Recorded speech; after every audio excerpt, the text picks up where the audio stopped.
Is real estate a better investment than stocks? What kind of return should you expect on rental real estate? I see a lot of maybe confusion around this and kind of wild claims both ways. So I want to present you some of the data today so you have an idea of what kind of returns you should really expect, both historically out of stocks, but especially we want to dig into the information on residential rental real estate. So hopefully you can be kind of armed with the facts so you have an idea between the two, but also so that you can kind of incorporate some of this if you're doing some retirement planning or financial planning. Now, my name is Scott Caufield. I'm a CPA and CFA charter holder and the founder of Sophos Wealth Management. So the first thing I want to show you is this NYU data. NYU keeps a great database of information on historical stock returns, bonds, bills, gold, and within the last few years, they added information on real estate, which is pretty helpful. They are only looking at the price return of real estate. So this is not taking into account rental income. But I just want to show it real quick because I do think it's kind of interesting so you can at least see part of the puzzle. According to their data, the geometric mean for US real estate prices from 1928 through 2024 has been 4.23%. And that is a real return, meaning after inflation. If you take it a little more recent, from 1975 through 2024, the return number is 5.28. Now, obviously that's going to be lower than stocks and you're missing out on the rental income piece here. US stocks from 1928 through 24 returned just under 10%. And if you actually take the more recent time period, 75 through 24, have returned a whopping 12.26%. The best source of data I found on this to kind of think it through comes from the Federal Reserve Bank of San Francisco. They put out a paper called the Rate of Return on Everything. And they were looking at global returns. They were looking at bonds, bills, stocks, and real estate. And this is investment real estate. And they covered the whole time frame between 1870 and 2015. So what you're going to see, I'll put this table up here.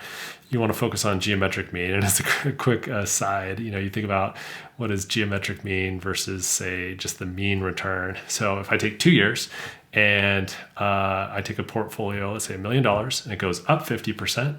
Now we have 1.5 million, and then it goes down 50% the next year. Now we have 750,000. So the arithmetic mean of a 50% up and 50% down is 0. But clearly the portfolio went from $1 million to 750,000. We lost $250,000. We lost 25%. The geometric mean takes that into account. So it would be a negative 12 point something percent over those 2 years to account for the fact that the portfolio ended up lower. As we look at the geometric mean here, you can see for equity, it is 4.64%, and this is around the globe. And again, this is a real return. For housing, it's almost 2% higher at 6.61%. So this surprised me. So globally, rental real estate has actually been a better investment historically than equities. Now, that's something you want to take into account for the US. Does this still hold true? And fortunately, the San Francisco Fed provides us country by country information. So if we look, we can see the US does kind of stand out. Our equity is 8.39% real return on the sample period, whereas our housing return is 6.03. So our equities in the US have outperformed by almost 4%, pretty significant. But globally, we can see that, that's not the case. Rental real estate has been better. And, if you look at the post 1950 and post 1980 for the US, once again, equities are just strongly outperforming what our housing has done. So kind of interesting there. An important note on the housing, though, these are unlevered returns. So they're just looking at the return of the asset value of the property itself. So, it does not take into account leverage. Now, leverage is obviously going to cut both ways, but as long as you don't get burned by leverage, it is going to juice the returns of the real estate portfolio quite a bit. One other thing I like to look at in the San Francisco Fed provided this information is, well, how do we break down the pieces of that rental property? How much is capital gain versus how much came from the rental income? And they provide their data and it shows it's about half and half. So If we look at the full sample, the capital gain was about 5.25%. The rental income was 5.47%. So that total nominal was 10.73.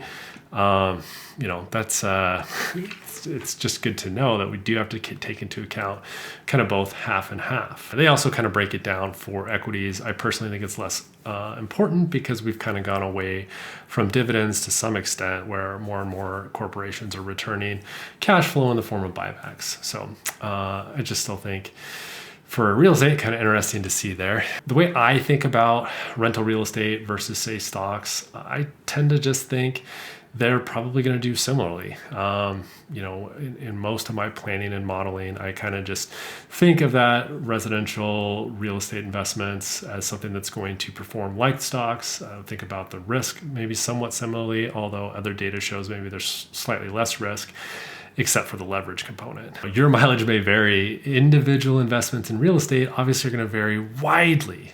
Some people have just hit massive home runs, both because of the leverage and maybe because they picked some good properties or at good times.